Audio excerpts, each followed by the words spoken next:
আল্লাহ আমার রব, এই রবি আমার সব। দামে দামে তুন মনে তারি অনুভব। তোমার দুনিয়াতে আমি যেদিকে তাকাই, অথই নিয়ামতে ডুবে আছি সবাই। পাক পাখালির গানে শুনি তসবি কলরব, তসবি কলরব। আল্লাহ আমার রব, এই রবি আমার সব। আসসালামু আলাইকুম। প্রিয় দর্শক, আপনারা যারা দেশে আছেন প্রবাসে, সবাইকে জানাই অনেক অনেক প্রীতি ও শুভেচ্ছা। শুরু হলো আনটিভি আয়োজিত এবং লাভ হলো নিবেদিত জুমাবারের লাইভ অনুষ্ঠান আপনার জিজ্ঞাসা। আপনাদের সাথে আছি আমি জয়নুল আবেদিন আজাদ। আর আপনাদের মনে জাগা প্রশ্নের জিজ্ঞাসার সরাসরি জবাব দিচ্ছেন বিশিষ্ট আলেম ডক্টর মোহাম্মদ সাইফুল্লাহ। আসসালামু আলাইকুম ওরহমতুল্লাহি ওয়াবারাকাতুহু। প্রিয় দর্শক, আমাদের আজকের প্রাসঙ্গিক আলোচনার বিষয় বালা মুসিবতে করণীয়। প্রিয় দর্শক, এনটিভির অনুষ্ঠান বিভাগের প্রধান মোস্তফা কামাল সৈয়দ ইন্তিকাল করেছেন। তিনি আর আমাদের মাঝে নেই। ইন্না লিল্লাহি ওয়া ইন্না ইলাইহি রাজিউন। তিনি একজন ভালো মানুষ ছিলেন, বিনম্র ও নীতিবান মানুষ ছিলেন। সাংস্কৃতিক অঙ্গনে, বিশেষ করে বিনোদন সংস্কৃতির অঙ্গনে তিনি নীতি, নৈতিকতা এবং শৃঙ্খলা প্রতিষ্ঠায় সচেষ্ট ছিলেন। এই মানুষটি জামাতের সাথে 5 ওয়াক্ত নামাজ আদায়ে ছিলেন নিষ্ঠাবান। যে মহান প্রভুকে তিনি সিজদা করতেন, তার কাছে আমাদের প্রার্থনা, আল্লাহ কামাল ভাইকে শান্তিতে রাখুন, জান্নাত নসিব করুন। তার পরিবারের সদস্যদেরও দুনিয়া ও আখেরাতের সামগ্রিক কল্যাণ দান করুন। একই সাথে আমরা প্রার্থনা করছি এনটিভির আগামী দিনগুলো যেন সুন্দর হয়, উজ্জ্বল হয়। প্রিয় দর্শক, চলুন তাহলে জিজ্ঞাসার আলোকিত ভুবনে আমরা প্রশ্ন নিচ্ছি। আসসালামু আলাইকুম। প্রিয় দর্শক, পরিচয় দিয়ে প্রশ্ন করুন।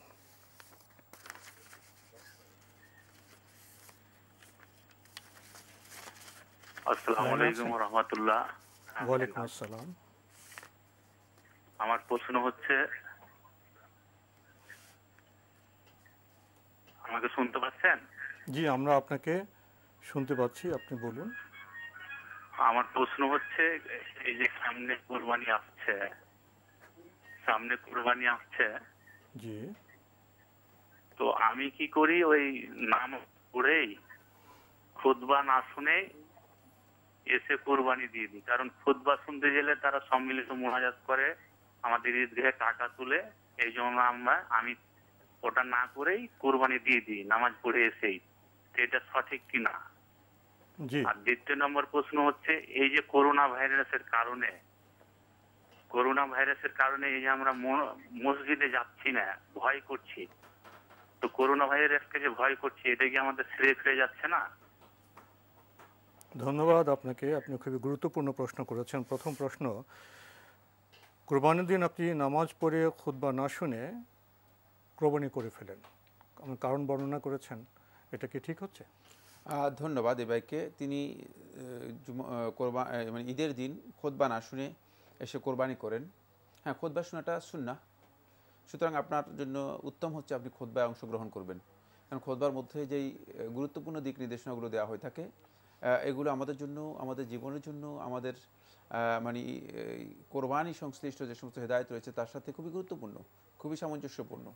তাই খুতবা শোনাটাই হচ্ছে সুন্নাহ, গুরুত্ব দেবেন। কিন্তু যদি কোনো কারণে আপনি মনে করেন যে না, আমার ব্যস্ততা আছে, সেজন্য আপনার জায়েজ আছে, আপনি চলে আসতে পারবেন। যেহেতু রাসূলুল্লাহ সাল্লাল্লাহু আলাইহি ওয়াসাল্লামের সহিহ হাদিস দ্বারা প্রমাণিত হয়েছে, আল্লাহ নবী সাল্লাল্লাহু আলাইহি ওয়াসাল্লাম ঈদের খুতবার ব্যাপারে বলেছেন, যে ব্যক্তি ইচ্ছা করে ফামান শাআ ইয়াজলিস, যে ইচ্ছা করে সে থাকবে, অপেক্ষা করবে, শুনবে, আর যে ব্যক্তি ইচ্ছা করে সে চলে যাবে। সুতরাং এক্ষেত্রে জায়েজ আছে যদি কেউ ঈদের খুতবা তিনি না শুনেন, তিনি না শুনে চলে যেতে পারেন। আর এক্ষেত্রে আপনার কোরবানি বৈধ, যেহেতু আপনি সলাতের পর কোরবানি করেছেন। যদি সলাতের আগে কোরবানি করতেন তাহলে এই মাসআলা নিয়ে আলেমদের মধ্যে দ্বিমত রয়েছে, কিন্তু সলাতের পর যেহেতু আপনি কোরবানি করেছেন আপনার কোরবানি আদায় হয়ে গিয়েছে সুন্নাহ অনুযায়ী। তবে তিনি তো খুতবার থেকে বঞ্চিত হবেন। জি, এখানে বঞ্চিত হওয়ার একটি বিষয় আছে প্রিয় দর্শক। আমরা প্রশ্ন নিচ্ছি। আসসালামু আলাইকুম, পরিচয় দিয়ে প্রশ্ন করুন।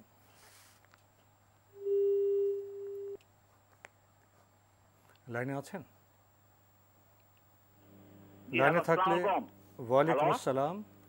সাভার থেকে টুটুল ছিলাম ভাই, আমার দুটো প্রশ্ন ছিল। জি বলুন। আমার প্রশ্ন যে হুজুরদের কাছে করবো আর কি। জি প্রশ্ন করুন। জি হ্যালো, আসসালামু আলাইকুম। ওয়ালাইকুম আসসালাম। জি, আমি সাভার থেকে মোহাম্মদ ইফতেখার আলম টুটুল ছিলাম। আমার প্রশ্ন হচ্ছে দুটা। জি, খালি গায়ে কি ওযু করা জায়েজ আছে কিনা এটা একটু জানতে চাচ্ছিলাম। কি জায়েজ? খালি গায়ে কি ওযু করা যাবে কিনা খালি গায়ে জানতে। জি ধন্যবাদ।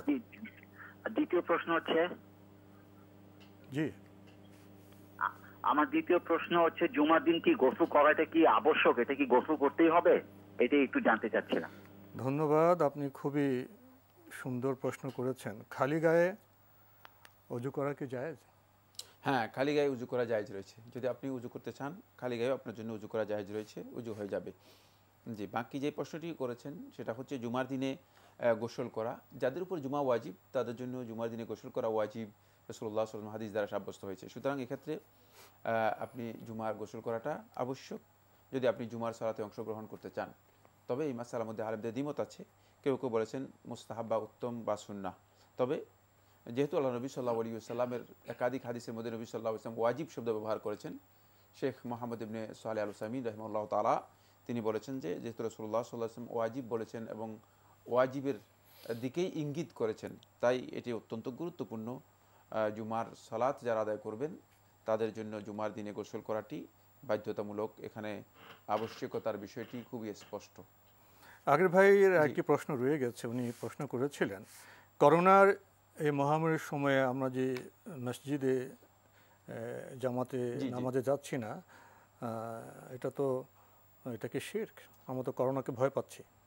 ধন্যবাদ এই ভাইকে। না, এটা শিরক নয়, কারণ খুব ভালো করে বুঝতে হবে মানে ভয় দুই প্রকার। একটা হচ্ছে আল খাউফ আস-সিররি, গোপন ভয়, মানে এর কারণ আমাদের জানা নেই। এই ধরনের যদি ভয় কেউ করে থাকেন সেটা আল্লাহ তাআলার জন্য এই ভয় শুধুমাত্র আল্লাহ থেকে বান্দাগণ ভয় করবে। এবং এক্ষেত্রে যদি আপনি মানে অন্য কোনো কিছুকে ভয় করে থাকেন, আশঙ্কা করে থাকেন, সুস্পষ্ট কোনো কারণ জানা নেই, তাহলে এটা শিরকে মানে পরিণত হবে। কিন্তু আরেকটা হচ্ছে আল খাউফ আত-তাবিঈ, যেটি সুনির্দিষ্ট কারণেই মানে স্বাভাবিকভাবে মানুষের মধ্যে ভয় দেখা দিয়েছে। যেমন আপনি বাঘ দেখেছেন, ভয়ের কারণ আছে। ভয়ের কারণ আছে, নির্দিষ্ট কারণ রয়েছে। বাঘ দেখেছেন, অথবা মানে সিংহ দেখেছেন, অথবা কোনো হিংস্র প্রাণী দেখেছেন, সাপ দেখেছেন, অথবা অন্য কিছু দেখেছেন, আপনি ভয় করেছেন। এই যে ভয়টা, এই ভয়টার সুনির্দিষ্ট কারণ রয়েছে। যেহেতু এখানে যেই ভয়, সেই ভয়টি সুনির্দিষ্ট কারণ রয়েছে, সেটা হচ্ছে যে এই মহামারী ভয়ঙ্কর, এর একটা আঘাত রয়েছে এবং এর মাধ্যমে লোকের আক্রান্ত হচ্ছে, ক্ষতিগ্রস্ত হচ্ছে। সুতরাং এই ক্ষেত্রে আপনি যেহেতু সুনির্দিষ্ট কারণ আছে, আপনি যদি এই কারণে ভয় করে থাকেন, এই কারণে যদি আশঙ্কা করেন, তাহলে আপনি মুশরিক হবেন না। কিন্তু যদি আপনি মনে করেন যে এই মহামারীর মাধ্যমে আমি মারা যাব এবং এই মহামারী আমাকে মানে ক্ষতি করতে পারবে, তাহলে কিন্তু আপনি এক প্রকারের শিরকে লিপ্ত হলেন। খেয়াল রাখতে হবে যে এখানে মানে সূক্ষ্ম একটি বিষয় রয়ে গেছে। তিনটি বিষয় আপনি বর্ণনা করেছেন। জি, তিনটি বিষয়। একটা সূক্ষ্ম বিষয় রয়ে গেছে, সেটা হলো মহামারীকে আশঙ্কা হিসেবে গ্রহণ করা বাহ্যিক কারণে এটি বৈধ, এটা শিরকের মধ্যে অন্তর্ভুক্ত হবে না। কিন্তু যদি নিজেকে বা নিজের মৃত্যুকে বা নিজের ক্ষতিকে সরাসরি মহামারীর দিকে সম্পর্কিত করে দেওয়া হয়, কারণ আল্লাহ রাব্বুল আলামিনের হুকুম ছাড়া কোনো কিছু হয় না, তাহলে এটা এক প্রকারের শিরক হবে, কোনো সন্দেহ নেই। আপনার করোনা ভাইরাসে একই গৃহে সবাই তো মারা যাচ্ছে না, জি, আর সবাই আক্রান্ত হচ্ছে না। আমরা জানলাম। প্রিয় দর্শক, প্রশ্ন নিচ্ছি। আসসালামু আলাইকুম, পরিচয় দিয়ে প্রশ্ন করুন। লাইনে আছেন? জি, আপনার পরিচয় দিয়ে প্রশ্ন করুন। ওয়ালাইকুম আসসালাম। জি, বাগেরহাট থেকে রুহুল আমিন খান বলছি। জি ভাইয়া বলুন। আমার আমার দুটো প্রশ্ন ছিল। দুটো প্রশ্ন। একটা হচ্ছে, আমি ধরেন অজু করে এসে সালাত আদায় করলাম। আদায় করার পরে আমার হঠাৎ করে মনে হচ্ছে যে আমার বোধহয় কাপড়ে প্রস্তাব হয়তো লাগিয়েছে, কাপড়টা নাপাক হয়ে গেছে নাকি, এই জন্য পরবর্তীতে কি আমার কাপড় আদায় করতে হবে? আর দ্বিতীয় প্রশ্নটা হচ্ছে যে সালাতুল বেসের আমি লাস্টের এক বৈঠকে যদি 3 রাকাত নামাজ আদায় করি, তাহলে আমার নামাজ থেকে সহি হবে কিনা? ধন্যবাদ আপনাকে। প্রথম প্রশ্ন, আপনি সালাত আদায় করেছেন, এরপর আপনার মনে সন্দেহ হলো কাপড়ে কি পেশাব লেগেছে কি লাগেনি, এরপরে কি আপনাকে আবার নামাজ আদায় করতে হবে? না, কোনো ইবাদত শেষ হয়ে যাওয়ার পরে যদি সেই ইবাদতের ব্যাপারে কোনো শাক বা সন্দেহ তৈরি হয়ে থাকে, সংশয়ের অবকাশ সংশয়ের দেখা দেয়, তাহলে এক্ষেত্রে সংশয়ের কোনো ভ্যালু নেই, কোনো মূল্য নেই, সেটাকে গুরুত্ব দেওয়া জায়েজ নেই। যেহেতু ইবাদত আদায় হয়ে গিয়েছে, সেক্ষেত্রে আপনাকে নতুন করে সালাত আদায় করতে হবে না কাপড় পরিবর্তন করে।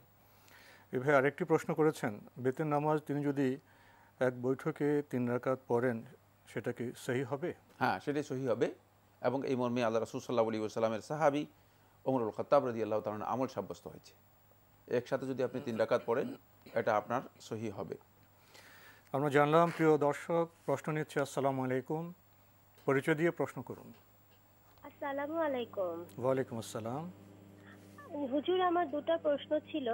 জি। একটা হচ্ছে, আমরা একটা বদ্ধ রুমে, বাথরুমে, যে আমার হাজবেন্ড আছে আর আমার বাচ্চা আছে, তো এরকম জায়গায় আমি অজু করি। সেই ক্ষেত্রে অজুর সময় আমার মাথায় কাপড় দেওয়া কি আবশ্যিক? আর অজুর পর ধরেন আমি কিছুক্ষণ নামাজ পড়ার পর অন্য আরেকটি নামাজ পড়বো, সেই ক্ষেত্রে আমার মাথায় কাপড় কি রাখতেই হবে?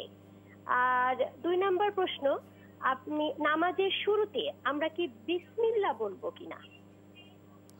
ধন্যবাদ আপনাকে। প্রথম প্রশ্ন, বদ্ধ কোনো ঘরে যেখানে স্বামী আছে, শিশু আছে, সেখানে অজুর পরে কি মাথায় কাপড় দিতে হবে? না, ওনার দুটো প্রশ্নই একই, উনি বিভিন্নভাবে বলেছেন। প্রথম এবং দ্বিতীয় প্রশ্ন এক কথাই, সেটা হচ্ছে মাথায় কাপড় দেওয়ার বিষয়টি। না, মাথায় কাপড় দেওয়ার সাথে উজু ভঙ্গের অথবা উজু করার কোনো সম্পর্ক নেই। অর্থাৎ আপনি উজু করলে মাথায় কাপড় দিতে হবে এটাও শর্ত নয়, আবার উজু করার পরেও মাথায় কাপড় রাখতে হবে এটা শর্ত নয়, আর মাথায় কাপড় না রাখলে উজু ভঙ্গ হয়ে যাবে এটাও সঠিক নয়। মাথায় কাপড় না থাকলে উনি এক নামাজে পরে আরেক নামাজে পড়তে পারবেন। সুতরাং মাথায় কাপড়ের সাথে উজু ভঙ্গের কোনো সম্পর্ক নেই, আবার উজু করারও কোনো সম্পর্ক নেই। আমরা সুস্পষ্টভাবে বিষয়টি সম্পর্কে অবগত হলাম। প্রিয় দর্শক, আপনি আরেকটি প্রশ্ন করেছেন, নামাজের শুরুতে কি বিসমিল্লাহ পড়তে হবে? না, নামাজের শুরুতে হচ্ছে একেবারে স্পষ্ট বক্তব্য, তাহরিম হয় তাকবীর, আল্লাহু আকবারের নামাজ শুরু হয়ে থাকে, বিসমিল্লাহর প্রশ্নে আসে না। বিসমিল্লাহ হচ্ছে কখন শুরু হবে সেটা বলা আছে। আপনি এরপরে সানা, যেটাকে বলা হয় দুআউল ইস্তিফতাহ, যেটা রয়েছে নামাজের শুরু যে দোয়া রয়েছে, এই দোয়া পড়বেন। নামাজের এই শুরু দোয়া পড়ার পর তারপরে আউযু বিল্লাহি মিনাশ শাইতানির রাজিম, তারপরে বিসমিল্লাহির রহমানির রহিম, তারপরে সূরাতুল ফাতিহা পড়বেন। নামাজের তরতিব হচ্ছে এটি। সুতরাং নামাজের শুরুতে বিসমিল্লাহ বলার কোনো প্রয়োজন নেই। নামাজের শুরু হচ্ছে তাকবীরের মাধ্যমে, আল্লাহু আকবার, তাকবীরের মাধ্যমে নামাজের শুরু হবে। আমরা সুস্পষ্টভাবে খুবই গুরুত্বপূর্ণ বিষয়ে অবগত হলাম। প্রিয় দর্শক, প্রশ্ন নিচ্ছে। আসসালামু আলাইকুম, পরিচয় দিয়ে প্রশ্ন করুন। হুজুর, আমার পাইলসের সমস্যা আছে, তো ওই পাইলসের সমস্যার কারণে আমি রোজা প্রথম থেকেই শুরু হয়েছে, তো আমি এরপরও পুরা রোজা রাখছি। এতে কি আমার রোজা হবে? ব্লিডিংটা প্রচুর হইতো, এরপর আমি আল্লাহ ভরসা করে রোজা রাখছি। ধন্যবাদ আপনাকে। প্রশ্ন তো পেয়েছেন? প্রশ্ন পেয়েছি। আপনার রোজা হয়ে গিয়েছে। পাইলসের সমস্যার কারণে যদি কেউ তিনি মনে করেন যে তার ব্লিডিং হচ্ছে বা এই ধরনের সমস্যা রয়েছে, এক্ষেত্রে তার সিয়াম নষ্ট হবে না, এবং আপনার এই সিয়াম আদায় হয়ে গিয়েছে। আমরা জানলাম। প্রিয় দর্শক, প্রশ্ন নিচ্ছে। আসসালামু আলাইকুম, পরিচয় দিয়ে প্রশ্ন করুন। আমার প্রশ্নটা হচ্ছে সুদ নিয়ে। ইসলাম ব্যাংক লোন বা সুদকে তো হারাম করেছে, সেক্ষেত্রে মানুষ প্রয়োজনেই তো হোম লোন করার জন্য ব্যাংক থেকে লোন নিয়ে থাকে, সেখানে অবশ্যই কিছু ইন্টারেস্ট বা লাভ দিতে হয়। তো আমার বাড়ি করার পরে যদি বাড়ি ভাড়ার উদ্বৃত্ত কিছু টাকা লোন দেওয়ার পরে থাকে, সেটা যদি আমি মান্থলি একটা স্কিম করি, সেক্ষেত্রে ওখান থেকেও কিছু লাভ বা ইন্টারেস্ট আসবে, সেটা কি নেওয়া যাবে কিনা এবং এটা ব্যাংক পরিশোধিত ইন্টারেস্টের সাথে অ্যাডজাস্ট করা যাবে কিনা? আসলে আপনি যেভাবে প্রশ্নটি করেছেন এর সাথে সংশ্লিষ্ট আমাদের অনেক প্রশ্ন থাকে, তবু আমরা পেশ করি ডক্টর মোহাম্মদ সাইফুল্লাহর কাছে বিষয়টি। উনি বলছেন যে ব্যাংকে তো সুদ থাকে, জি ব্যাংক লোন তো হারাম, হোম লোনেও সুদ থাকে, জি জি তো বাড়ি করার পর যে তার উদ্বৃত্ত কিছু টাকা থেকে যায় সেটাও যদি উনি ব্যাংকে রাখেন, লাভ পান, সেটা কি উনি কি কোনোভাবে কোথাও অ্যাডজাস্ট করতে পারবেন? অ্যাডজাস্ট বলতে কি বোঝাচ্ছেন? উনি এভাবে বলেছেন। না, এটা তো মানে সর্বাবস্থায় সুদ, কারণ শুরুতেই তো সুদ। হ্যাঁ, প্রথমে সুদের লেনদেন রয়েছে, আর দ্বিতীয়টা যেটা বলেছেন সেটা তো সুদের লেনদেনের কথা বলছেন। পরপর হ্যাঁ, পরেরটাও সুদের লেনদেনের কথা বলেছেন। প্রশ্নই আসে না ইমানদার ব্যক্তিগণ অবশ্যই সুদকে পরিহার করবে। খুবই স্পষ্ট বক্তব্য, আমার মনে হয় বুঝতে পেরেছেন। আমরা জানলাম। প্রিয় দর্শক, প্রশ্ন নিচ্ছে। আসসালামু আলাইকুম, পরিচয় দিয়ে প্রশ্ন করুন। আসসালামু আলাইকুম। ওয়ালাইকুম আসসালাম। জি, আমার নাম মোহাম্মদ জনি, আমি ঢাকা থেকে। জি, আমি বলতে চাচ্ছিলাম যে আমাদের লোক, আমরা যেখানে থাকি সেখানে আমাদের একটা বাথরুমটা হলো কম্বাইন্ড বাথরুম, মানে বাথরুমের সাথে কল পাশাপাশি। তো আমরা এখানে উজু করতে হয় আমাদের, এছাড়া অন্য কোনো ওয়ে নেই। সেক্ষেত্রে আমাদের উজুটা কি সহি হচ্ছে কি না সেটার জন্য আমাকে বললে একটু উপকৃত হব। আপনার বাথরুমে কি আপনার গোসল করেন আপনারা? জি, আমরা বাথরুমের পাশেই গোসল করেন, পাশে হলো কল। বাথরুমে গোসল করেন, প্রাকৃতিক কাজ সারেন, উজু করেন, এই তো? হ্যাঁ হ্যাঁ। আপনার বাথরুম কি পরিষ্কার পরিচ্ছন্ন থাকে? জি, পরিষ্কার পরিচ্ছন্ন রাখি সপ্তাহে সপ্তাহে। জি, ধন্যবাদ আপনাকে। পেয়েছেন তো প্রশ্ন? পেয়েছি। এবার বলেছেন বাথরুম রয়েছে, তারপরে কম্বাইন্ড বাথরুম এবং বাথরুমের সাথে উজু এবং গোসলের ব্যবস্থা আছে। এখানে উজু করা জায়েজ আছে কিনা? হ্যাঁ, এখানে উজু করা জায়েজ, এতে আপনাদের উজু হয়ে যাবে, কোনো অসুবিধা নেই। কারণ এখন বাথরুমগুলো শুধু বাথরুম নয়, এটা ওয়াশরুম, মানে বাথরুমের সাথে মূলত একাধিক মানে কাজ সার্ভ করা হয়ে থাকে। মানে শুধুমাত্র এটি পেশাব পায়খানার জন্য মেরহাদ যেটাকে বলা হয় থাকে, যেটাকে আরবিতে মেরহাদ বলা হয় থাকে, মানে অথবা এটা শুধুই পায়খানা নয়। হ্যাঁ, শুধু ওই কাজের জন্য নয়, মানে শুধুমাত্র মানে মলমূত্রের জন্য এটা নির্দিষ্ট নয়, বরং মলমূত্র এখন বাথরুমগুলোতে থাকেই না। তার কারণ হচ্ছে এগুলো সব এখন সাথে সাথেই পরিষ্কার মানে করে দেওয়া হয়ে থাকে এবং সাথে সাথেই সেটি মানে স্থানান্তরিত হয়ে যায়। তাই এক্ষেত্রে এগুলো একটা রুম, আর এই রুমের কাজ হচ্ছে একাধিক, তার মধ্যে এর মধ্যে মানে ওয়াশ রয়েছে, বেসিন রয়েছে, এর মধ্যে তারপর গোসলের ব্যবস্থা রয়েছে, এর মধ্যে উজুর ব্যবস্থা রয়েছে। এখানে সবটাই জায়েজ। এটা মানুষের মানে অবস্থার কারণে, লাইফস্টাইলের কারণে, মানুষের মানে জায়গার অভাবের কারণে মানুষ এগুলো করতে বাধ্য, এবং এখান থেকে বেরিয়ে আসা অনেকের জন্য কঠিন। সেজন্য এগুলো ইসলামী শরীয়তের উদারতা এবং ইসলামী শরীয়তের মধ্যে এখানে কোনো ধরনের বাধ্যবাধকতা নেই। আপনার জন্য জায়েজ আছে, আপনি এখানে উজু করতে পারবেন, গোসলও করতে পারবেন, দুইটাই জায়েজ। আমরা জানলাম। প্রিয় দর্শক, প্রশ্ন নিচ্ছে। আসসালামু আলাইকুম, পরিচয় দিয়ে প্রশ্ন করুন। লাইনে আছেন? ওয়ালাইকুম আসসালাম ওয়া রাহমাতুল্লাহ। জি, আপনার পরিচয় দিয়ে প্রশ্ন করুন। জি হুজুর, আমি দৌলতদিয়া থেকে বলছিলাম, আলিফ শেখ। জি, বলুন। আমার প্রশ্ন হচ্ছে, ঈদের মাঠের সামনে কবর রয়েছে, কবর প্রাচীর দিয়ে ঘেরা রয়েছে, ইটের প্রাচীর দিয়ে ঘেরা রয়েছে, এখন উক্ত ঈদগাহে সালাত হবে কিনা ঈদের? ধন্যবাদ আপনাকে। দ্বিতীয় প্রশ্ন হচ্ছে, ওযু করার সময় আজানের জবাব দেওয়া যাবে কিনা? ধন্যবাদ আপনাকে। আপনার প্রথম প্রশ্ন, ঈদগাহ যে মাঠ আছে তার চারপাশে প্রাচীর আছে, সামনে কবর, এখানে ঈদের নামাজ হবে কি? যদি সরাসরি কবর হয়ে থাকে মানে তাহলে এই ঈদের সালাত এখানে আদায় করা জায়েজ হবে না। কবর অবশ্যই এখান থেকে সরিয়ে নিতে হবে, কবর অবশ্যই এখান থেকে সরিয়ে নিতে হবে। আর যদি সরাসরি না হয়ে থাকে, মাঝখানে কোনো ফাঁক থাকে, তাহলে কবর এবং মানে ঈদের মাঝখানে অবশ্যই কি থাকতে হবে, মানে প্রাচীর দিয়ে, দেয়াল দিয়ে, প্রাচীর আছে, দেয়াল আছে, আলাদা আলাদা দেয়াল রয়েছে। যদি সম্পূর্ণ আলাদা হয়ে থাকে তাহলে হয়তো সালাত হতে পারে, কিন্তু আপনার বক্তব্য থেকে আমার কাছে স্পষ্ট হয়নি। আপনি কথা বুঝিয়েছেন যে মানে আলাদা প্রাচীর দেওয়া রয়েছে, সেটা আমি বুঝিনি। জি। দ্বিতীয় প্রশ্ন, অজু করার সময় কি আজানের জবাব দিতে হবে? হ্যাঁ, অজু করার সময় আপনি আজানের জবাব দিতে পারবেন। আজানের জবাব দেওয়াটাই হচ্ছে সুন্নাহ। আমরা জানলাম। প্রিয় দর্শক, প্রশ্ন নিচ্ছি। আসসালামু আলাইকুম, পরিচয় দিয়ে প্রশ্ন করুন। জি, আমি শাহিনা পারভিন বলছিলাম দানবী থেকে।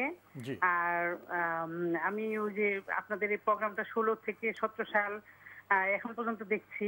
তো 16 সাল আমাদের খুব প্রাচীন দর্শক, ধন্যবাদ আপনাকে। জি জি, আমি স্যারের ওই যে সাকুলিয়া স্যারের কথা শুনে যে ব্যবহারের শোনা জাকাত দিতে হয় না, তা আমি দেইনি। তো অনেকে বলে যে দিতে হবে।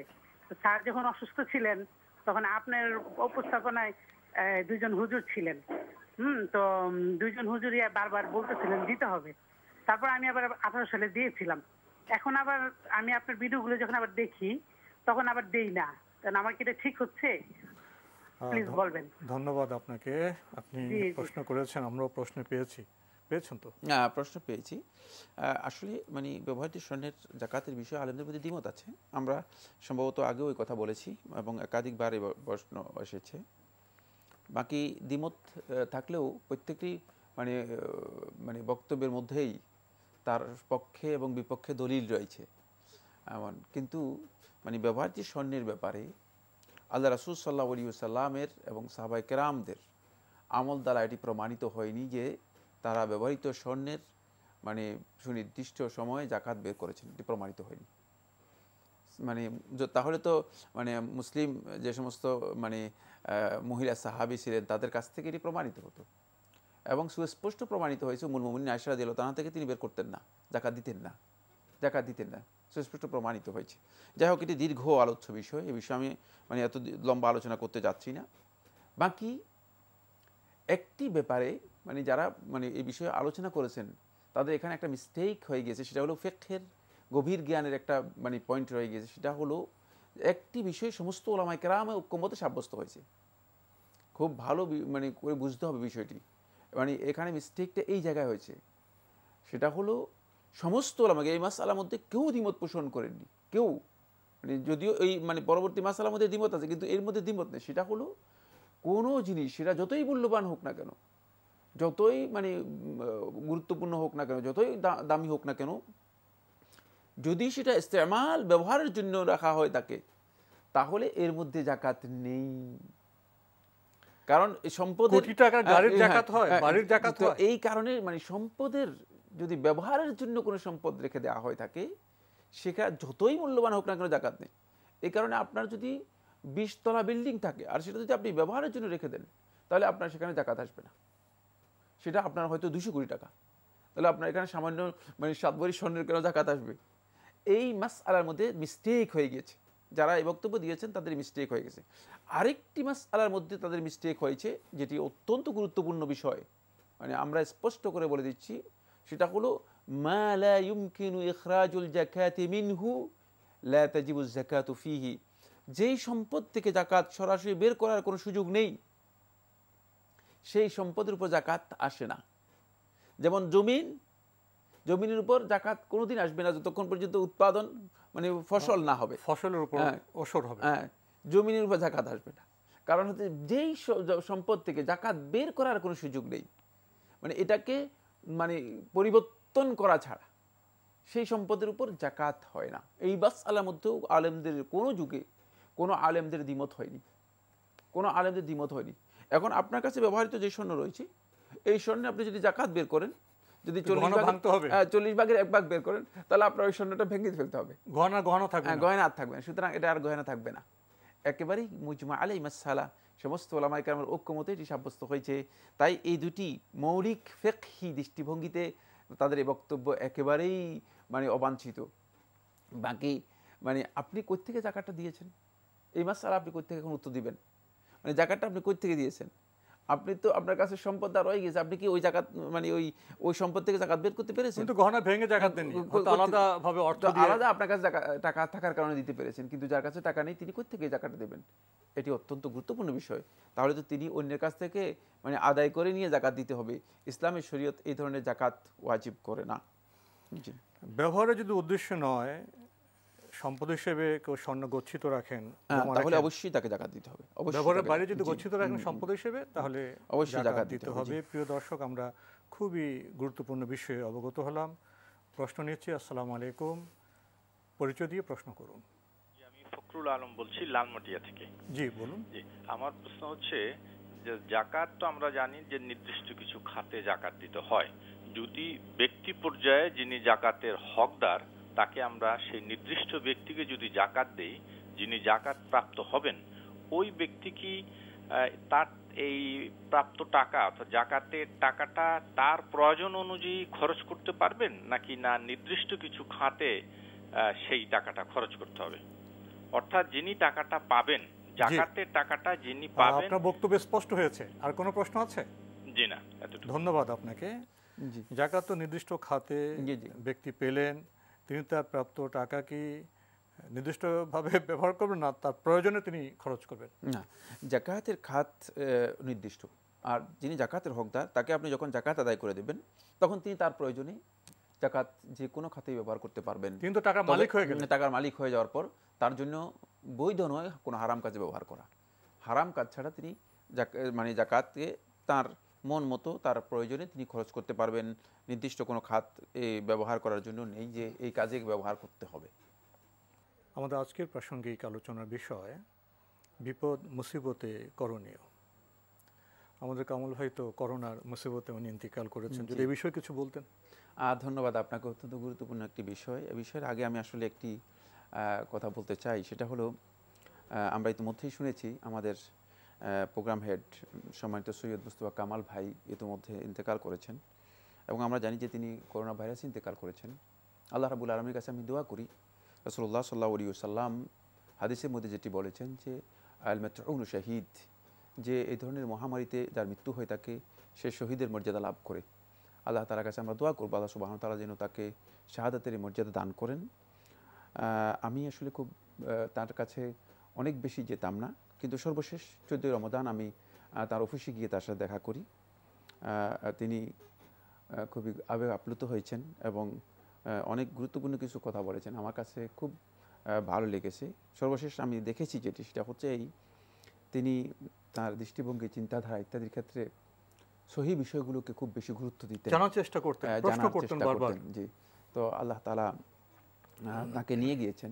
আমরা আশা করব আল্লাহ সুবহানাহু ওয়া তাআলা তাকে উত্তম মর্যাদা দিবেন এবং আল্লাহ রাব্বুল আলামিন তাকে ক্ষমা করে দিয়ে তার জান্নাতে আল্লাহ রাব্বুল আলামিন মেহমান হিসেবে গ্রহণ করবেন।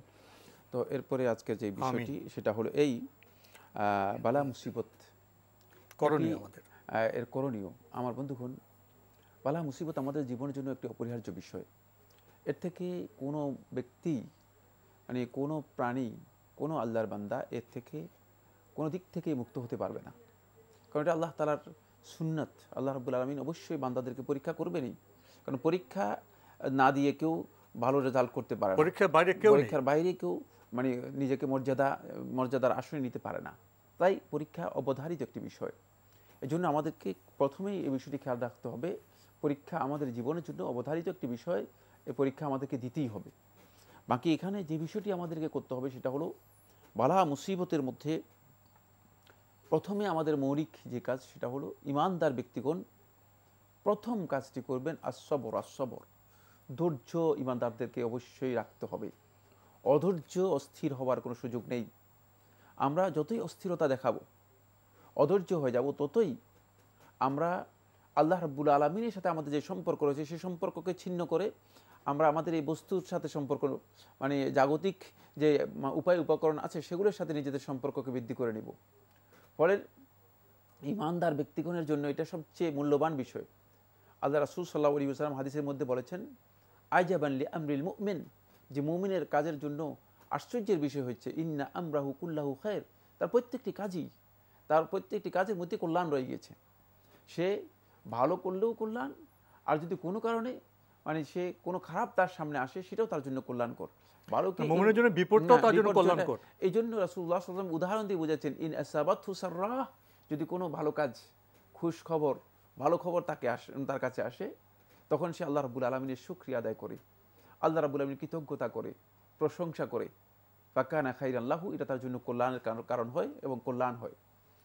ওয়া ইন আসাবাতহু দাররা, আর যদি কোনো অনিষ্ট, কোনো ক্ষতি, কোনো বিপদ তাকে আক্রান্ত করে, সাবার, সে ধৈর্য ধারণ করে, ফাকানা খাইরান লাহ, এটা তার জন্য কল্যাণকর হয়।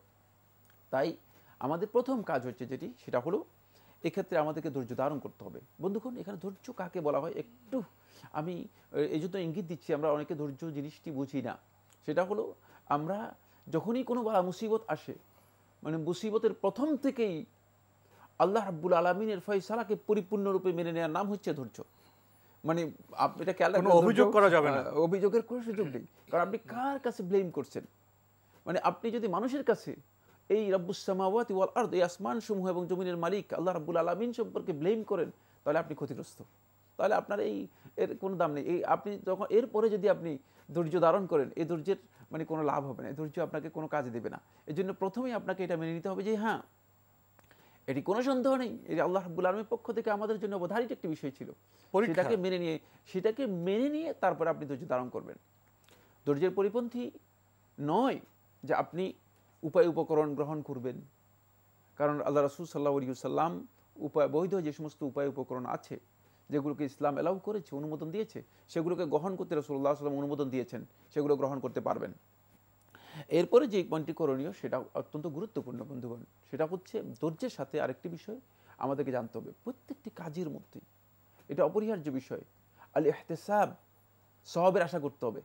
আপনি আল্লাহ তাআলা বলেন, আল্লাহ মানে আমি এখন মানে এই যে একটা অবস্থার মুখোমুখি হয়েছি, আমার এই কাজটা যেন আপনার কাছে এর মাধ্যমে আমি সত্যিকার আপনি যেই প্রতিদানের জন্য রেখেছেন সেটা আমি লাভ করতে পারি। সওয়াবের আশা করতে হবে প্রত্যেকটা কাজের মধ্যে।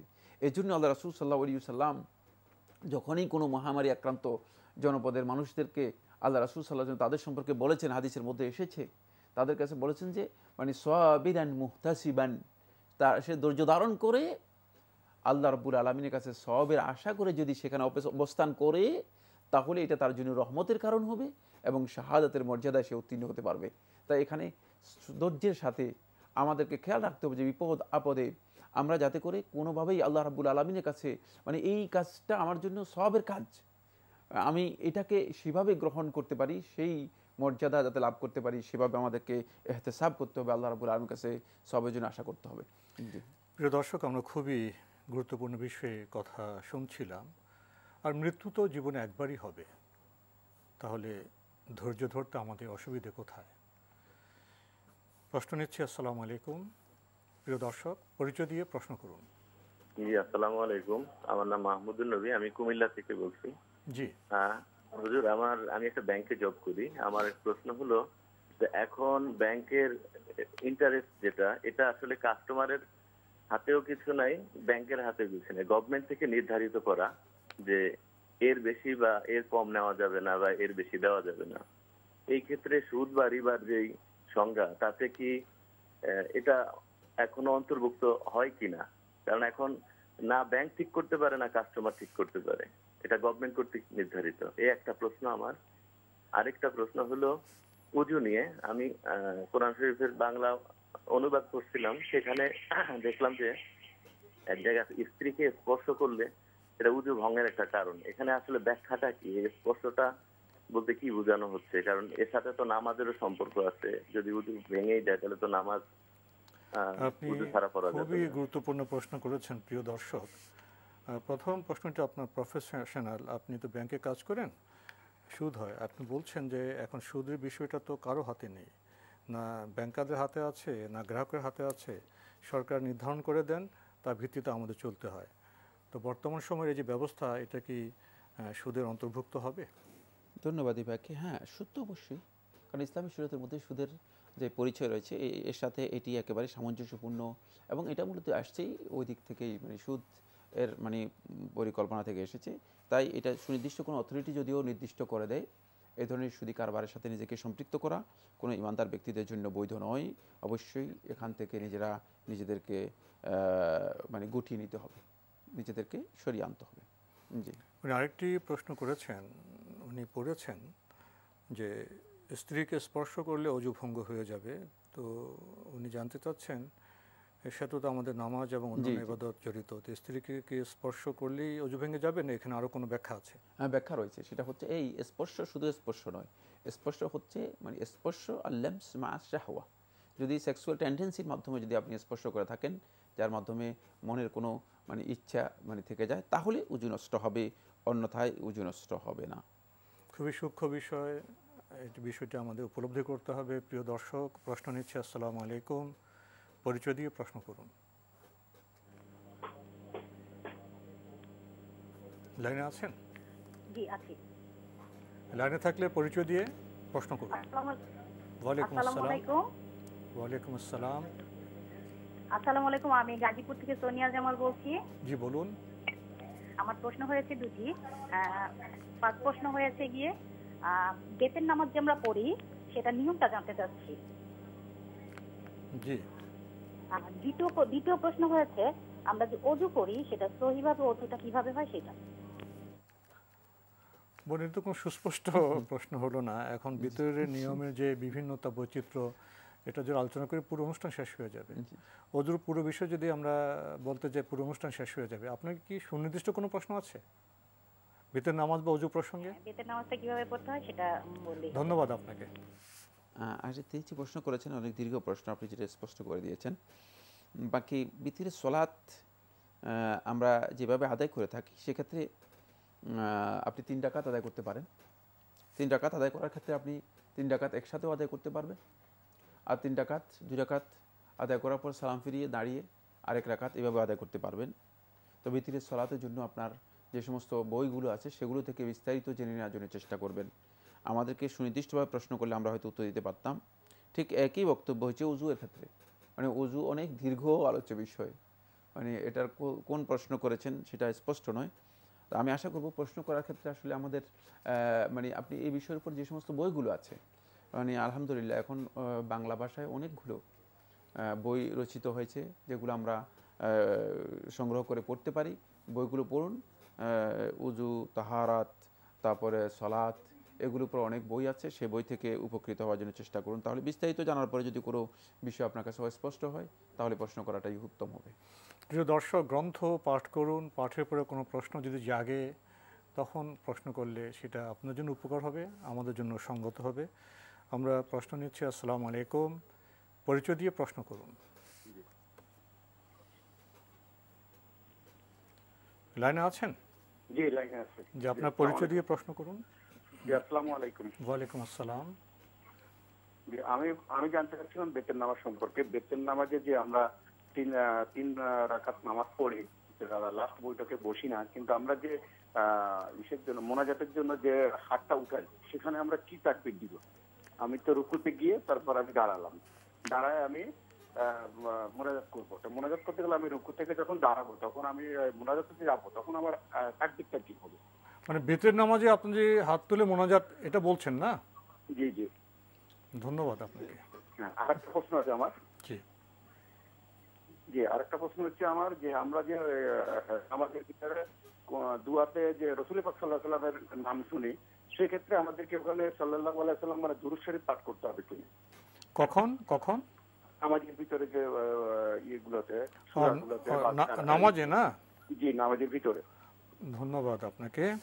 প্রথম প্রশ্ন বেতের নামাজ প্রসঙ্গে। উনি বলছেন 3 রাকাত পড়েন, ওনার ভাষায় মোনাজাত করেন, হাত তুলেন, এটা কখন করবেন? আপনি মানে যে প্রশ্নটি করেছেন বিতিরের সলাতের মধ্যে, সেটি আপনি দোয়া কুনুত বিতিরের সলাতের মধ্যে রুকুয়ের পরেও আদায় করতে পারবেন, রুকুয়ের আগেও আদায় করতে পারবেন। আর দোয়া কুনুতের জন্য শুধু হাত উঠানো, এর জন্য কোনো তাকবীর নেই। মানে এর জন্য আল্লাহু আকবার বলে হাত উঠাতে হবে না, এর জন্য কোনো তাকবীর নেই। আপনি যখন আল্লাহুম্মা হদিনি ফিমান হাদাইত ওয়া তাওয়াল্লানি ফিমান তাওয়াল্লাইত, তখনই আপনি হাত উঠাবেন, হাত উঠে এই দোয়াটি পড়বেন, হাত উত্তোলন করে এই দোয়াটি পড়বেন।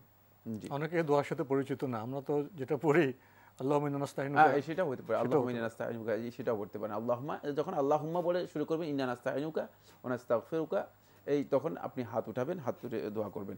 তবে মানে এই দোয়ার মধ্যে মানে যে দোয়াটি আমরা বলেছি এটা বেশি আল্লাহ রাসূল সাল্লাল্লাহু আলাইহি ওয়াসাল্লাম এইভাবে শিক্ষা দিয়েছেন, একেবারেই কোরআনের সূরা যেভাবে শিক্ষা দিতেন এভাবে শিক্ষা দিয়েছেন মর্মে আল্লাহ রাসূল সাল্লাল্লাহু আলাইহি ওয়াসাল্লাম সাহাবীগণ বর্ণনা করেছেন, হুসাইন ইবনে আলী রাদিয়াল্লাহু থেকে বর্ণিত।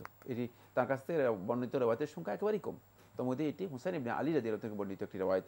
অত্যন্ত গুরুত্বপূর্ণ একটি বিষয়, এই দোয়াটি শিখে নেওয়ার জন্য চেষ্টা করুন। আরেকটি প্রশ্ন করেছেন, নামাজের মধ্যে যদি আমাদের প্রিয় নবীর নাম চলে আসে সেখানে কি আমাদের দরুদ পড়তে হবে? যদি নামাজের কোনো মানে আজকারের মধ্যে নবী সাল্লাল্লাহু আলাইহি ওয়াসাল্লাম নাম আসে, ঠিক যেভাবে আসে সেভাবে পড়তে হবে, এর জন্য ভিন্ন দরুদ পড়ার দরকার নেই। যেমন আল্লাহুম্মা সাল্লি আলা মুহাম্মদ ওয়া আলা আলি মুহাম্মদ কামা সাল্লাইতা আলা ইব্রাহিম ওয়া আলা আলি ইব্রাহিম ইন্নাকা হামিদুম মাজিদ, এখানে যেভাবে আছে সেভাবে, এখানে আর অতিরিক্ত দরুদ পড়তে হবে না, কারণ এটাই দরুদ, এটাই দরুদ। সুতরাং এখানে আর পুরোটাই দরুদ। সুতরাং মানে যদি এমন দোয়া যে দোয়া এর সুস্পষ্ট লফজ আল্লাহ রাসূল সাল্লাল্লাহু আলাইহি ওয়াসাল্লাম কাছ থেকে মানে এসেছে, সেক্ষেত্রে নাম এরপরে দরুদ পড়তে হবে না, দরুদ পড়তে হবে না। আমরা জানলাম। প্রিয় দর্শক, প্রশ্ন নিচ্ছি। আসসালামু আলাইকুম, পরিচয় দিয়ে প্রশ্ন করুন। আমি মোহাম্মদ ফোরকান হোসেন, আমি ভোলা থেকে বলছি। জি ভাইয়া, আমার দুটো প্রশ্ন। প্রথম প্রশ্ন হলো, আমার কিছু জমি কেনা আছে কিন্তু আমার বাড়ি করার জন্য, কিন্তু আমি টাকার অভাবে আমি বাড়ি করতে পারতেছি না, আমি ভাড়া থাকি, কিন্তু জমিটা কেনা হয়েছে আমি বাড়ি করার উদ্দেশ্যে। এখন ওই জমিটার উপরে কি আমার যাকাত দিতে হবে কিনা, নাম্বার 1। আর দ্বিতীয় প্রশ্ন হচ্ছে, আমরা অনেক সময় শুনি যে সিজদার সময় আল্লাহর কাছে প্রার্থনা করা যায়। এখন সিজদার সময় আমরা বলি সুবহান রাব্বিয়াল আলা, এটা 3 বার বলি। এটা বলার পরে কি প্রার্থনা করতে হবে কোনো কিছু চাইতে আল্লাহর কাছে, নাকি না ওটা না বলেই আল্লাহর কাছে চাওয়া যাবে, এবং এটা ফরজ সুন্নাত যে কোনো নামাজে চাওয়া যাবে কিনা? ধন্যবাদ আপনাকে। প্রথম প্রশ্ন, বাড়ি করার জন্য জমি কিনেছেন, টাকার অভাবে বাড়ি করতে পারছেন না, এখন কি এই জন্য যাকাত দিতে হবে? না, এই জমির উপর আপনার যাকাত আসবে না, জমির উপর যাকাত আসবে না। যদি জমিতে আপনি ফসল করে থাকেন আর সেই ফসল যদি আপনার নিসাব পরিমাণ হয় 28 থেকে 30 মণ, এই নিসাব পরিমাণ ফসল হয়ে থাকে, তাহলে হয়তো যাকাত আসবে। বাকি যেহেতু বাড়ি করার জন্য যে জায়গা কিনেছে আর সেখানে যদি কোনো ধরনের চাষাবাদ না হয়ে থাকে, এর উপর যাকাত আসবে না। দ্বিতীয় প্রশ্ন, সেজদায় তো আমরা তাসবিহ পড়ি, এরপরে কি প্রার্থনা করা যাবে? হ্যাঁ, তাসবিহ যথেষ্ট নয়, সিজদা হলো দোয়ার জায়গা। তাসবিহ আল্লাহ রাসূল সাল্লাল্লাহু আলাইহি ওয়াসাল্লাম তাসবিহ আল্লাহ রাব্বুল আলামিনের বরত্বের জন্য তাসবিহ করতে বলেছেন, যেটা রাসূলুল্লাহ সাল্লাল্লাহু আলাইহি ওয়াসাল্লাম তাসবিহ শিক্ষা দিয়েছেন, সেটাও একাধিক তাসবিহ রয়েছে। আপনি শুধু একটার কথা উল্লেখ করেছেন, সেখানে 4টি তাসবিহ রয়েছে, সুতরাং সেগুলো জেনে নিতে হবে। সুবহান রাব্বিয়াল আলা পড়েন, তাসবিহ পড়ার পরে তারপরে আপনি যে কোনো দোয়া করতে পারবেন সিজদায়। আম্মাস সুজুদু ফাজতাহিদু ফিদ দুআ, সিজদার মধ্যে তোমরা অধিক পরিমাণে দোয়া করো। তাই সিজদা হচ্ছে দোয়া কাবুলের অত্যন্ত গুরুত্বপূর্ণ একটি সময় এবং স্থান। ফাকা মিনুন আন ইউস্তাজাবা লাহ, রাসূলুল্লাহ সাল্লাল্লাহু আলাইহি ওয়াসাল্লাম আরেকটি হাদিসের মধ্যে ইরশাদ করেছেন যে আল্লাহর বান্দা একেবারেই দোয়া কবুলের কাছে পৌঁছে যায়। দোয়া কবুলের এই গুরুত্বপূর্ণ সময় এবং স্থানে দোয়া করাটাই হচ্ছে সবচেয়ে গুরুত্বপূর্ণ বিষয়। এখানে শুধু আপনি সিজদা তাসবিহ পড়লেই যথেষ্ট হবে না, সিজদা তাসবিহ পড়েন, অসুবিধা, সিজদা তাসবিহ তো সুন্নাহ কোনো সন্দেহ নেই, একদল উলামা কেরাম ওয়াজিবও বলেছেন, তো কিন্তু সিজদা তাসবিহর সাথে আপনি এরপরে দোয়াগুলো করতে পারেন, যেহেতু আপনাকে দোয়ার সুযোগ দেওয়া আছে, কেন আপনি এই সুযোগ ছাড়বেন? তো এই দোয়া তো সব নামাজে করা যাবে? হ্যাঁ, সকল সালাতের মধ্যে করতে পারবেন, ফরজ, ওয়াজিব, সুন্নাত, নফল সবগুলোর মধ্যে জায়েজ রয়েছে। আমরা জানলাম। প্রিয় দর্শক, প্রশ্ন নিচ্ছে। আসসালামু আলাইকুম, পরিচয় দিয়ে প্রশ্ন করুন। ওয়ালাইকুম আসসালাম। আমার বোন বড়, ওর ছেলে মেয়েরা বড় হয়ে গেছে, তো বোন যাকাত ওনার হক নিতে চাচ্ছেন না, কিন্তু ছেলে মেয়েরা ছাড়তে চাচ্ছেন না। সেক্ষেত্রে কি বোন তার হক আদায় করার জন্য বা ছেলে মেয়েরা যদি সেই হক না ছাড়ে, এটা কি আমি না দিয়ে ছাড়বো নাকি দিতে আমি বাধ্য? ভাই, আপনার প্রশ্ন শুনে অনেকগুলো বিষয় উদিত হয়েছে, দেখি সাইফুল্লাহ ভাই কি বলেন। প্রথম কথা হচ্ছে, এক্ষেত্রে আসলে আপনার বোনের ছেলেমেয়েরা চাচ্ছে না, আপনার বোন চাচ্ছেন দেওয়ার জন্য। এখানে একটা ওয়ারিসদের মধ্যে যেহেতু মুসাহা তৈরি হয়েছে, মুসাহা বলা হয় তাকে, মানে ক্লেম করার একটা অবস্থান তৈরি হয়েছে, দাবি উত্থাপিত হয়েছে। হ্যাঁ, খুব সুন্দর করেছেন যে দাবি উত্থাপিত হয়েছে। সুতরাং এটি হয়তো ইম্মা ইয়াযহাবু ইলা সুলহ ওয়া তাসালুহ, পরস্পর মধ্যে সমঝোতায় যেতে হবে, অথবা আপনাকে তার হকটা আপনাকে তাকে বুঝিয়ে দিতে হবে। তিনি যদি এরপরে আপনাকে দিয়ে চলে যান তাহলে আপনি মুক্ত হবেন। তার হক প্রথমে তাকে বুঝিয়ে দিতে হবে যে তুমি আমার কাছে এই পাওনা আছো, এই পাওনাটা নিয়ে যাও।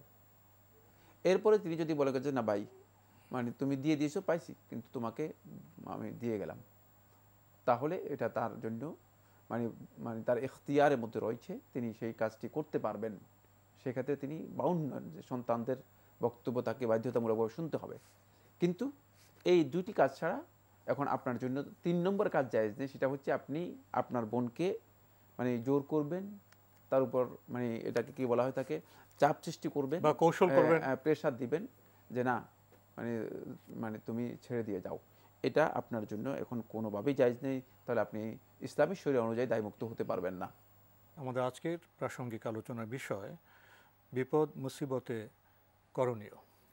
হ্যাঁ, বিপদ মুসিবতে করণীয় আমরা কয়েকটি পয়েন্ট আলোচনা করেছি। আরেকটি পয়েন্ট অত্যন্ত গুরুত্বপূর্ণ রয়ে গেছে বন্ধুগণ, সেটা হচ্ছে এই বালা মুসিবত সেটা মানে দুটি স্তরে আসতে পারে, দুটি পর্যায়ে আসতে পারে।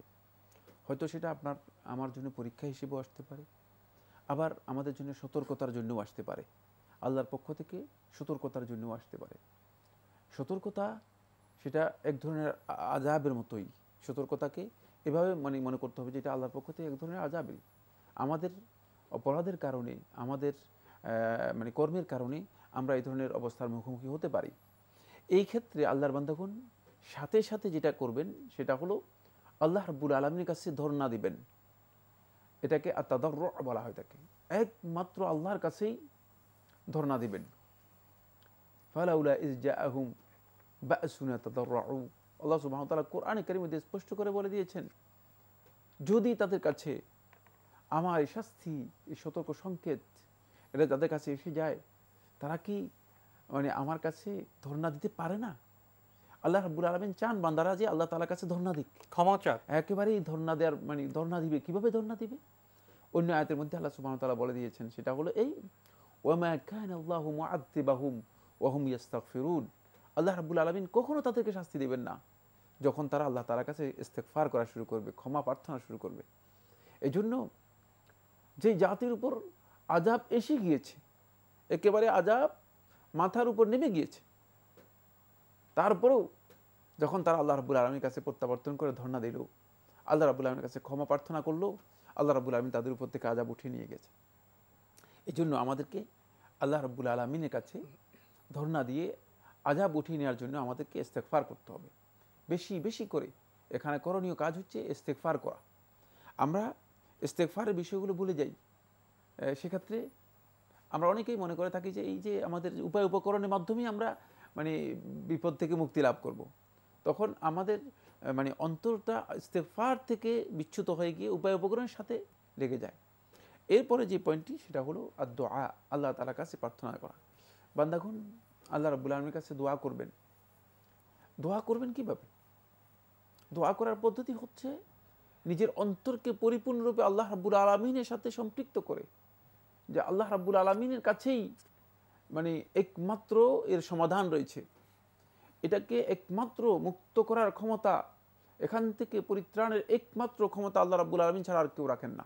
এইভাবেই আল্লাহ রাব্বুল আলামিনের কাছে দোয়া করতে হবে। কিন্তু আমরা দোয়া করেছি, আমাদের দোয়া হচ্ছে এমন যে আমরা দোয়া করলাম কিন্তু মনে ঐকান্তিকতা নেই, সেই আন্তরিকতা, সেই নিষ্ঠা নেই। জি, আমরা খুবই গুরুত্বপূর্ণ বিষয়ে অবগত হলাম। প্রিয় দর্শক, প্রশ্ন নিচ্ছি। আসসালামু আলাইকুম, পরিচয় দিয়ে প্রশ্ন করুন। জি, আমি মইনুল হাসান বলছিলাম ফরিদপুর থেকে। জি ভাইয়া বলুন। আমার প্রশ্ন হচ্ছে যে সাদগায়ে জারিয়া কি কি কাজ করলে সাদগায়ে জারিয়া হবে? কি ফাতিহা জারিয়া? সাদগায়ে জারিয়া, সাদগায়ে জারিয়া। জি, ধন্যবাদ, খুবই গুরুত্বপূর্ণ প্রশ্ন করেছেন সাদগায়ে জারিয়া প্রসঙ্গে।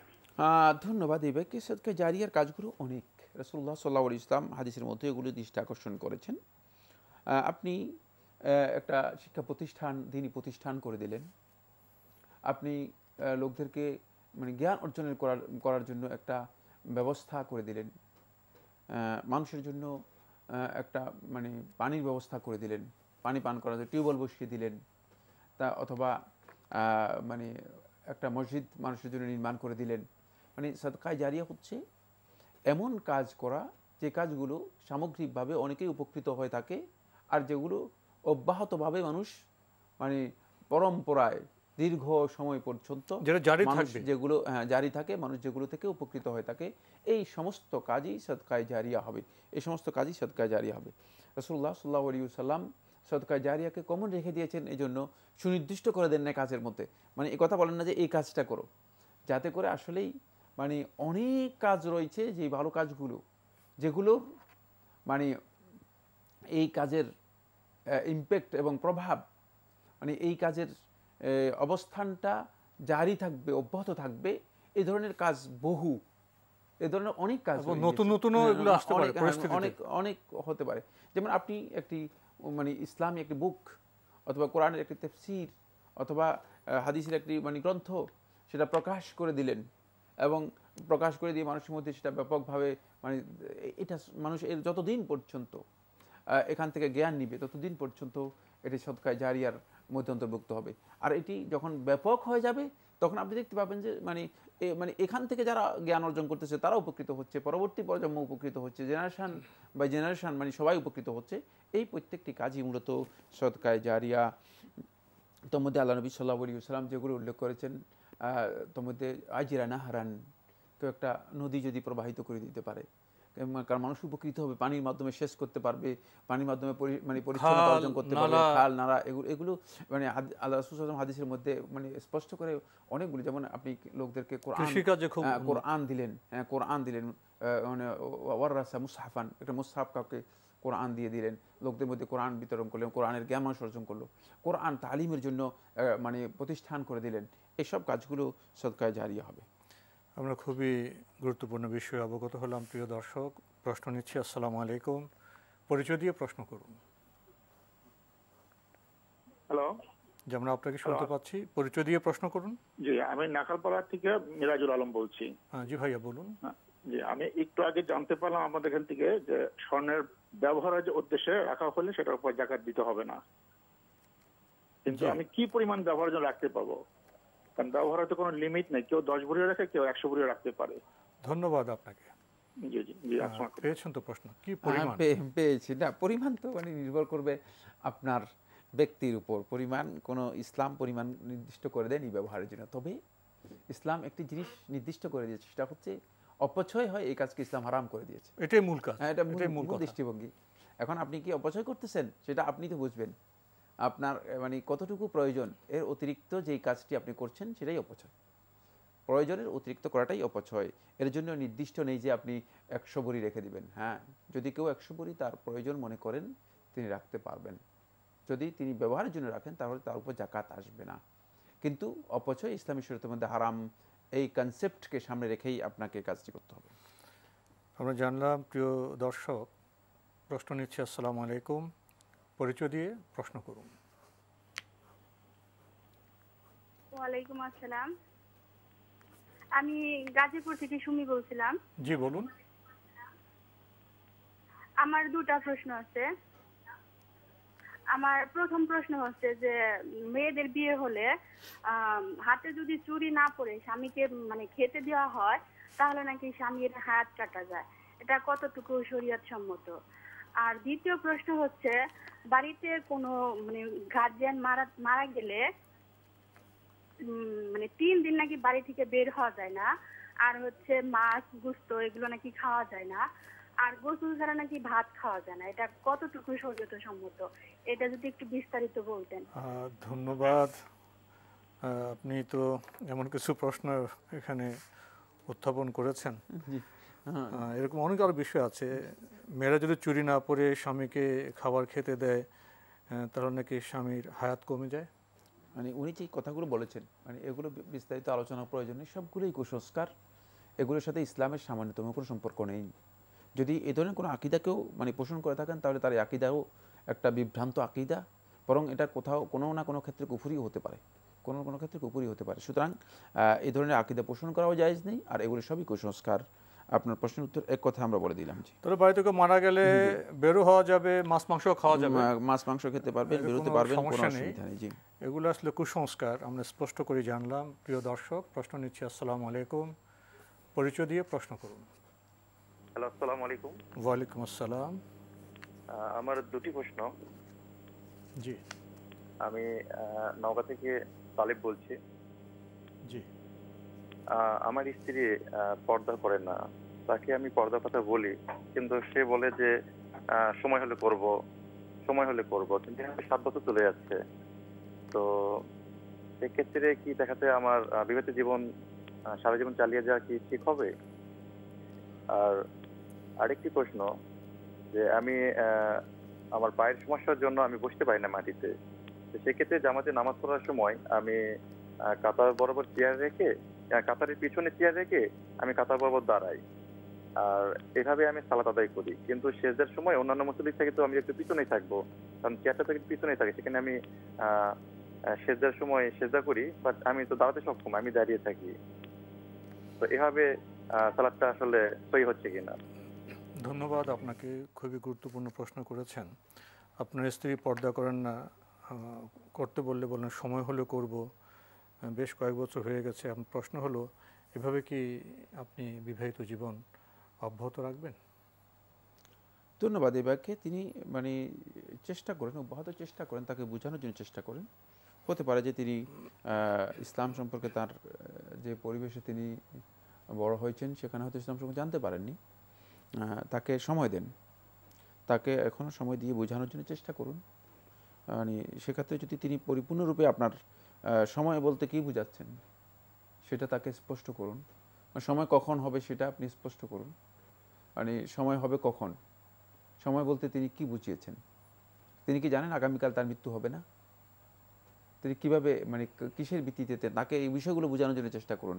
যে সময় বলতে মানে তার কাছে কি ডকুমেন্ট আছে যে তিনি মানে একেবারে মানে আরো 20 বছর, আরো 10 বছর, আরো 5 বছর এটা কিভাবে জানলেন, এই বিষয়গুলো তাকে বোঝানোর জন্য চেষ্টা করুন। আমার মনে হয় এই বিষয়গুলো আপনি তাকে সেভাবে বুঝাতে পারেন নাই, সেই কারণে হয়তো তিনি বুঝতে পারেন না। এগুলো বোঝানোর পরেও যদি তিনি মানে সেটাকে কনসিডার করার মতো বিবেচনা মানে তার কাছে না থাকে, এই কমন সেন্স যদি তার না থাকে, তাহলে বুঝতে হবে যে তিনি আসলেই ধৃষ্টতা পোষণ করছেন ইসলামের বিধানের সাথে। সেক্ষেত্রে আপনি সিদ্ধান্ত নিয়ে আপনার জন্য জায়েজ রয়েছে না জায়েজ নয়। আমাদের সমাজে দেখা যায় কেউ শুধু স্বামী হিসেবে বলেন, স্বামী হিসেবে বললাম শুনলো না, ইসলামের বিধান হিসেবে বলতে হবে। আরেকটা হলো তাকে বিষয়গুলো জানানো, জি জি, এটা দায়ের মতো জানানো বিষয়। আমাদের তো অভ্যস্ত না, আমাদের যে বেড়ে উঠি স্কুলে কলেজে বিশ্ব, আমাদের তো শেখানো হয় না, বরং এই শৈক্ষিক পরিবেশে দেখা যায় পর্দা করলে অনেকে এটা নিয়ে নানাভাবে বক্রোক্তি করে থাকেন।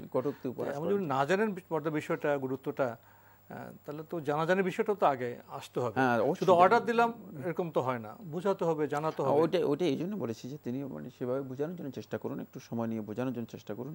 আর তিনি যে সময় দিয়েছেন সেই সময়টাও তার কাছ থেকে জেনে নিন, কতদিনের সময় দিতেছেন, আর জেনে গেছেন কত বছর আয়ু আছে। জি জি। দ্বিতীয় প্রশ্ন, ওনার শারীরিক অসুস্থতার জন্য উনি মসজিদে জামাতে যখন নামাজ পড়তে যান চেয়ার রেখে নামাজ পড়েন, সেজদার বিষয় ইত্যাদি উল্লেখ করেছেন। তো যেভাবে নামাজ পড়ছেন এটা কি ঠিক আছে? আপনি যে পদ্ধতি সালাত আদায় করতেছেন সেই পদ্ধতিতে সালাত আপনার আদায় হয়ে যাবে, যদি আপনার যে ওজোর কথা উল্লেখ করেছেন সেই ওজোর যথাযথ হয়। আর ওজোরের পদ্ধতি রয়েছে, ওজোরটা একটা হচ্ছে আসলে ওজোর হাকিকি, মানে আসলে বাস্তবে একটা ওজোর রয়েছে, আর একটা হচ্ছে ওজোর তাকদীরি, মানে ওজোরটাকে ধরে নেওয়া হয়েছে যে আমরা একটু কষ্ট হয় এই জন্য আমি মনে করলাম যে না আমি সিজদা দেব না। এই ওজোর তাকদীরি যেটা রয়েছে, মানে যেটা আপনি ওজোর হিসেবে ধরে নিয়েছেন, আন্দাজ করে নিয়েছেন, এই ওজোর তাকদীরি যদি আপনি মানুষদেরকে বুঝাতে পারেন, মানুষ বুঝবে, আমাকে বললে আমি বুঝবো, কিন্তু আমার আল্লাহ রাব্বুল আলামিন কিন্তু জানেন যে আসলে এই ওজোরটাকে আপনার অ্যাকসেপ্টেবল কিনা। ওয়ালাউ আলকা মাআযীরা, আল্লাহ তাআলা কিয়ামতের দিন বান্দাগণ যখন এই ধরনের ওজোর পেশ করবে, এগুলোকে আল্লাহ রাব্বুল আলামিন কিছুই মানে এগুলো আর কোনো মূল্য হবে না, তখন আর এই ওজোরের কিচ্ছু দাম নেই। এই সমস্ত ওজোর আল্লাহ তাআলার কাছে তখন কোনো মূল্য পাবে না। তাই যদি এটা হাকিকি ওজোর না হয়ে থাকে, প্রকৃত ওজোর না হয়ে থাকে, আপনি যদি এটাকে মানে তাকদীরি আন্দাজ করে একটা ওজোর ধরে নেন, একটু কষ্ট হবে অবশ্যই, সালাতের মধ্যে কষ্ট হবেই, শীতের মধ্যে, কনকনে ঠান্ডার মধ্যে, একবারে মানে ঘুম ছেড়ে, বিছনা ছেড়ে, তারপরে কম্বল ছেড়ে এসে উঁচু করে পানি দিয়ে, ঠান্ডা পানি দিয়ে উঁচু করে সালাত আদায় করা কষ্টকর নয়? অবশ্যই কষ্ট, অবশ্যই কষ্ট। মানে এই কষ্টটুকু করলেই তো আপনি আল্লাহ তাআলার বিধানের আনুগত্য করলেন। এই জন্য কিছু কষ্ট তো অবশ্যই এই ইবাদতের মধ্যে পাবেন, সেটাকে মেনে নিতে হবে। প্রিয় দর্শক, সময়ের কারণে আমরা আজকে আর প্রশ্ন নিতে পারছি না, তবে আপনাদের অবগতির জন্য জানাতে পারি আপনার জিজ্ঞাসা অনুষ্ঠানটি সপ্তাহে রবি সোম মঙ্গল বুধ এই 4 দিন বিকেল 5:30টায় সম্প্রচারিত হয়ে থাকে। ওইসব অনুষ্ঠানে আপনারা চিঠির মাধ্যমে ইমেলের মাধ্যমে আপনাদের মনে জায়গা প্রশ্ন পাঠাতে পারেন। আমাদের ঠিকানা পরিচালক আপনার জিজ্ঞাসা এনটিভি বিএসএসি ভবন 7ম তলা 102 কাজী নজরুল ইসলাম অ্যাভিনিউ কারওয়ান বাজার ঢাকা 1215। ইমেল অ্যাড্রেস আপনার জিজ্ঞাসা @ntbbd.com। আপনারা এনটিভি অনলাইনেও আমাদের অনুষ্ঠান দেখতে পারবেন, ভিজিট করুন www.ntbbd.com। এছাড়া ইউটিউবে এবং আমাদের ভেরিফাইড ফেসবুক পেজে অনুষ্ঠান দেখতে পারবেন। প্রিয় দর্শক, সবশেষে রয়েছে গ্রন্থ পরিচিতি। আমাদের আজকের গ্রন্থের নাম তিনি আমার রব, মূল লেখক শেখ আলী জাবির আল ফাইফি।